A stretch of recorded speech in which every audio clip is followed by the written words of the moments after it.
ako ty vlastne zistíš, že to je stavebný pozemok? Ja som raz stretol klienta, ktorý mi povedal, no to určite tento pozemok nechcem, ja som si pozrel vlastníctvo, to je písaná orná pôda, za ornú pôdu toľkoto peňazí nezaplatím. Keď som sa pána spýtal, že či našiel nejaký pozemok, kde bolo napísané, že to je stavebný pozemok na tom katastri, tak nakoniec, že no zatiaľ som ho nenašiel, ale veď hľadám, veď preto vám volám, že hľadám stavebný pozemok.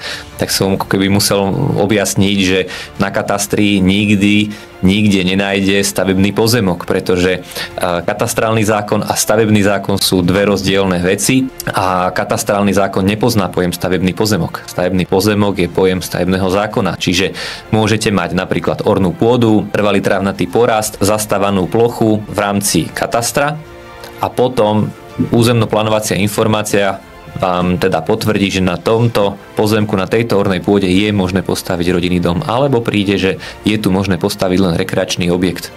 Na nehnuteľnosti mám nos. Pre viac takých tipov ma nezabudni sledovať.